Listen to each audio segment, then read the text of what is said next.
Hey folks, so here I have my hands on the Llano laptop cooler. This is the latest model that they have released for 2024 and it has a 5.5 inch or 14 centimeter turbo fan and it is able to be powered up to 2,800 RPM, which is just nuts.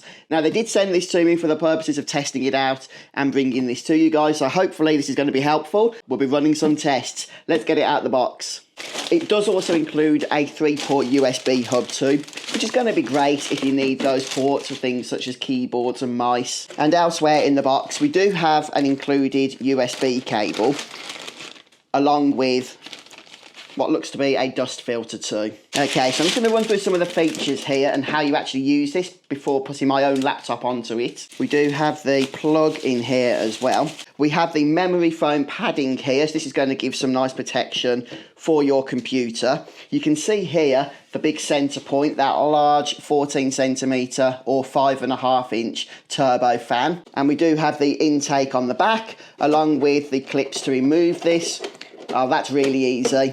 And then we can remove the dust filter. We do have that spare as well, which I've shown you. And you can also see the support legs here. So the way this works, we can have it relatively flat like this, or we can lift those legs up, and that gives us level 1 elevation. I'll turn that to the side so that you can see the elevation there. Or we can actually extend the legs like that in order to get a stronger angle, which is known as level 2. And in order to actually rest the laptop, we have these clips here. So on the front we have our controls, including our fan control switch right here, so we can literally just move that up and down in order to control the speed, again up to an impressive 2,800 RPM. Although just before I do plug it in, I want to show you the USB hub on the side. So we have the cable that's included, that USB cable plugs into here via USB-C, and then we have the 3 USB Type A ports for any of our peripheral devices. Okay, so this is now plugged in. Let's go ahead and switch the power on.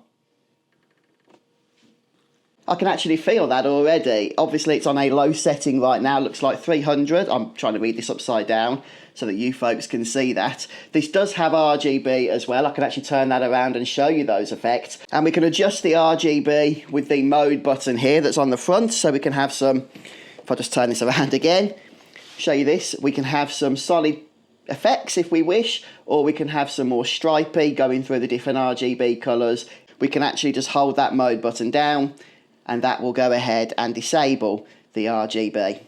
And that does feel nice and cool, that air coming through the turbo fan here. So let's go ahead and start increasing the actual power, and that will give you an idea as to the noise levels as well. So if I increase this to 1,000, okay, you can hear that. It's not too loud. Yes, I can hear the fan, but it's not distracting at all.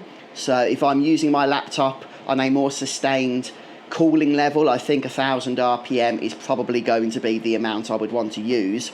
But again, for the times where things are getting really hot, what I love here is you can increase this power substantially. So let's go ahead, 2,000. That's a powerful stream of air current. And let's just go all out now and bump this up to the max, shall we? Yeah, 2,800. And it is loud, okay, but even talking at this volume, you can still hopefully hear my voice, so I'm not having to shout or anything. But again, probably for sustained use, I would want it reduced because of that increase in volume of the actual turbo fan. But yeah, this 5.5 inch 14 centimetre fan is definitely going to be doing some work. So let's reduce the RPM once more. Yeah, back down to 1,000 again. In terms of build quality, just before I get my laptop out, this is made of plastic. It's not very heavy, but it does feel like it's sturdy, that it is going to do just the job that I need it to do. Okay, so here I have my Dell gaming laptop, which has a 2060 GPU, and it does struggle a little bit when I'm doing some intensive gaming, and occasionally it will shut down as well from overheating. So hopefully this laptop cooling stand is going to help. Now, with the guards up here, the laptop feels very comfortable. Let's go ahead and open the lid, get it turned on. So I'm going to start here by loading up Firmark 2, and I'm going to run a stress test on the GPU. We'll see what sort of temperatures we get if I just tap run here. And we'll have a look at the CPU next as well. Right now, as you can see, currently sitting at about 73 degrees on the hotspot of the GPU, and frame rates are dropping quite low to about 12 degrees, mainly, you know, because of the heating issue here. So the graphics card is just being careful there. But let's go ahead and turn on the actual cooler. So right now I'm at 1000. Let's go ahead and just boost this up, shall we, to the max to start with, and we'll see what happens to the temperature here. Yep, straight away that's dropping. It was on 73, it's now dropped down to 70 within, what, 2 or 3 seconds, 69, 68. Guys, this is having a bit of an impact. My FPS has increased to 31 frames per second, which is the most that I can run this demo at. And yeah, the temperature is now 65 degrees. This is incredible. Folks, not only is it reducing the cooling of the GPU, but because the GPU is no longer in its protective mode because of those higher temperatures, the actual frames per second has also increased. So I've been running this for less than 30 seconds and we've already dropped 10 degrees, over 10 degrees. How amazing is that? All I've done is turn this on and bumped it up to 2800. So we're at a far more respectable temperature now with the GPU, and it's continuing to drop even further. We're now on 58 degrees. I don't know how much further that's going to drop. It probably would drop a little bit more. Yeah, 57. Still getting some pretty solid frame rates as well. So let's go ahead and reduce the fan speed now to a level that I could perhaps keep it at on a more sustained level. So if I drop it down to 1000.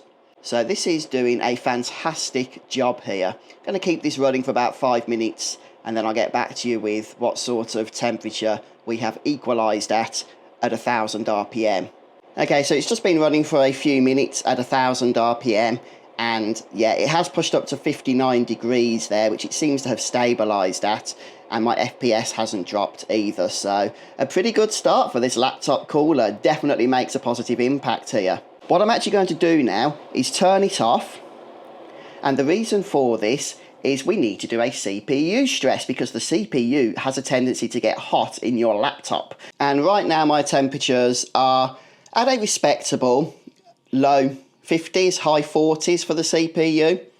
But what I'm going to do is a bit of a stress test here. This is just with the laptop in an idle state. And a great stress test here is Prime 95. So let's get this started. And yep, the CPU has already started to reach 70 degrees, just as the GPU did. In fact, it's hit 80, and I can see the laptop is struggling a bit here, so I might need to go ahead and get this turned on pretty quickly. Get this back up to 2800 RPM, and we'll see what sort of impact this has on the CPU. So right now, 72 degrees.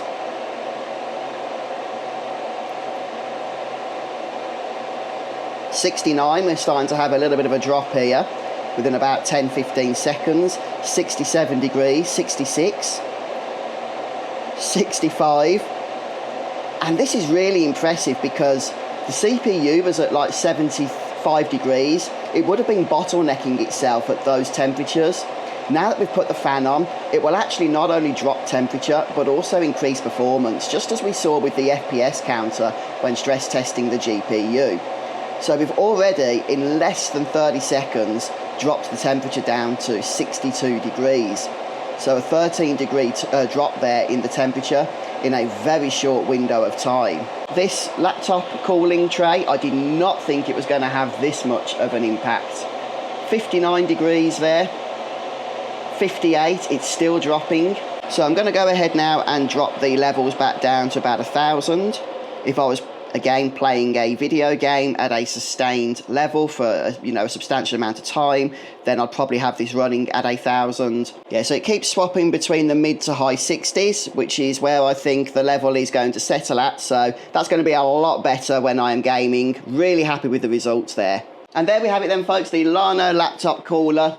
These initial results are definitely promising, actually better than I expected them to be. I can definitely see myself using this quite a lot now going forward when gaming on this Dell gaming laptop, which did start to struggle, as I mentioned, with overheating and shutting down, but I think this is going to have a big impact. We saw those temperature drops. So hopefully this video has been helpful to you. If you've been having any issues with your own laptop computer overheating when in gaming sessions or doing other intensive work tasks, then definitely check this out. I think it will really help you a lot, and I'll catch you next time.